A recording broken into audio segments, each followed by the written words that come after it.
साथ वसीम भाई हैं जो गाज़ियाबाद से आए हैं यहाँ पे एसीएल सर्जरी कराने।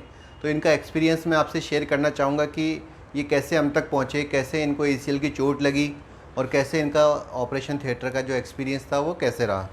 तो वसीम जी, आपको जो ये पैर में एसीएल की चोट थी वो कितने दिन पहले और कैसे लगी थी? सर ये इंजरी मुझे फरवरी में हुई थी। लॉकडाउन से करीब 3 दिन पहले इंजरी हुई थी मुझे। आप और क्या कर रहे थे उस वक्त? मैं बाइक चला रहा था, तो बाइक मेरी रोड पर स्लिप हो गई और मेरा ये नी जो है ज़मीन में लगा था। उस टाइम तो मैंने कुछ देर बैठकर रोड पर चला के पैर सही करके चला गया था।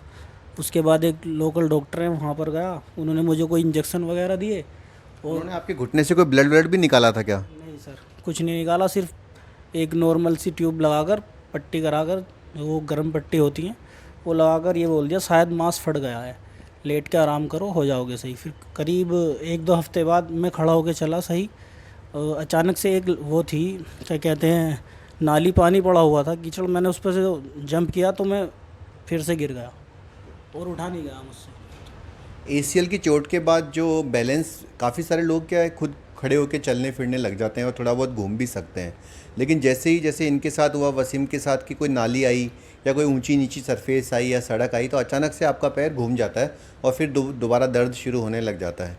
तो जब आपकी एसीएल की चोट लगी तब पैर में कोई सूजन वूजन आई थी? जी सूजन आई थी, नी से ऊपर सूजन रही करीब 1-1.5 महीने तक। वो धीरे धीरे कम हो गई, मैं नॉर्मल सा होके चलने लगा और फिर सही हो गया। मैं ऐसा लगा मुझे जैसे मैं सही हो गया हूँ। लेकिन एक दिन मैंने भागने की कोशिश करी, तो मुझे वो कॉन्फिडेंस नहीं रहा जैसे मैं भाग सकता हूँ, एक डर रहने लगा। उसके बाद मैं एक सर्जन के पास गया, उन्होंने कहा एक एमआरआई करा कर लाओ।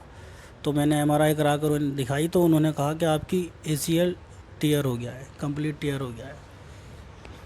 जब आपको पता चल गया कि आपको एसीएल टीयर हो गया तो आपने जो इसका इलाज था वो यूपी में क्यों नहीं करवाया? वो अच्छा, असल में सर वहाँ पर मैंने देखा है, मेरे 1-2 दोस्त हैं उनका ये एसीएल टीयर हुआ था, उन्होंने वहाँ सर्जनों से कराया अपना ये, तो उनका आज तक पैर पूरी तरीके से बॉन्ड नहीं हो पाता। अच्छा। मुझे सही नहीं लगा तो मैंने आपका ये यूट्यूब पर वीडियो सर्च की, तो मैंने देखा और मैंने बेस्ट सर्जन डालकर ये सर्च किया था, तो मुझे आपका यूट्यूब पे जो वीडियो दिखाई दिया, मैंने आपसे कांटेक्ट किया।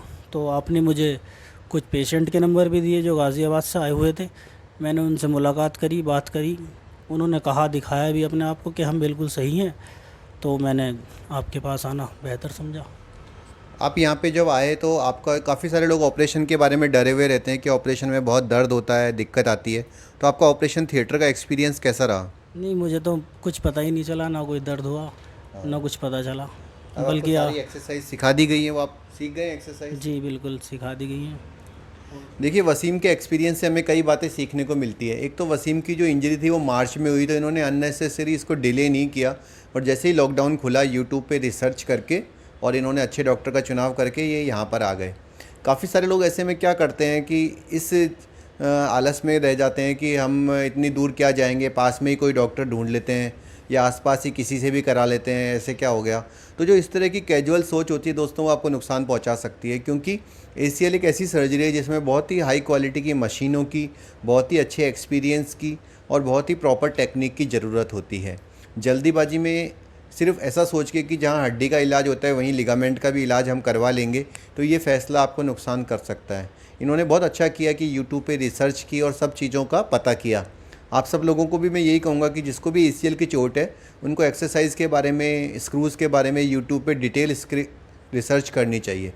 अगर आप देखेंगे तो हमारे 110 से ज़्यादा वीडियोज़ हैं जिसमें हमने एसीएल के छोटे छोटे पहलुओं को अलग अलग वीडियोज़ में कवर किया है। उसका मकसद यही होता है कि आपको एसीएल के बारे में छोटी छोटी जानकारी मिल जाए। काफ़ी सारे लोग मेरे पास आते हैं जिनकी सर्जरी 6-6 महीने, 1-1 साल पुरानी हो गई है, ना तो उन्होंने कभी एसीएल के बाद कोई एक्सरसाइज की होती है, ना उन्हें ये पता होता है कि बायो स्क्रू डाला गया या मेटल डाला गया। तो उन लोगों को ये सब जानकारी का बिल्कुल अभाव होता है, या तो डॉक्टर से उनका कम्युनिकेशन गैप होता है या फिर वो डॉक्टर से खुल के बात ही नहीं कर पाते। तो ऐसा होने पर अच्छे से अच्छे ऑपरेशन में भी बढ़िया रिजल्ट्स नहीं मिल पाते। तो मेरा सजेशन यही रहेगा कि आप डॉक्टर से डिटेल में डिस्कस करें कौन सा इम्प्लांट यूज़ होगा, किस तरह की टेक्निक से सर्जरी की जाएगी, कितने दिन में आपकी रिकवरी होगी। तो तो वसीम, आप क्या रिकमेंड करेंगे अगर गाज़ियाबाद में किसी को ACL की सर्जरी है, तो आप इस जगह के बारे में रिकमेंड करना चाहेंगे? बिल्कुल, मैं यही कहना चाहता हूँ, अगर किसी भाई को या बहन को ये इंजरी हुई है तो मेरी नज़रों में सबसे बेस्ट सर्जन मेरे लिए नवीन शर्मा जी हैं और मैं इन्हीं के लिए रिकमेंड करूँगा। बाकी आप सब जानते हैं कहाँ जाना है। तो वसीम भाई को हम पूरी मुबारकबाद देते हैं कि अब ये बिल्कुल जल्दी ही सही हो जाएंगे, दोबारा से जो गेम वेम क्रिकेट कबड्डी जो भी ये खेलना चाहेंगे वो खेल पाएंगे। इनको हमने अपने व्हाट्सएप ACL हेल्प प्रोग्राम से जोड़ लिया है, जिसमें 24/7 कभी भी हमसे बात कर सकते हैं। व्हाट्सएप के ज़रिए अपने एक्सरसाइज के वीडियोज़ मंगा सकते हैं, दवाई और न्यूट्रिशन के बारे में भी जानकारी ले सकते हैं। हम पूरी उम्मीद करते हैं कि इनके बढ़िया से बढ़िया रिजल्ट आएंगे। इसके अलावा अगर आपने भी ACL सर्जरी कहीं करवा ली है और आपको एक्सरसाइज के बारे में कोई इन्फॉर्मेशन नहीं मिल पा रही, तो आप हमारे व्हाट्सएप ACL हेल्प प्रोग्राम को ज्वाइन करके एक्सरसाइज के वीडियोस मंगवा सकते हैं। थैंक यू दोस्तों।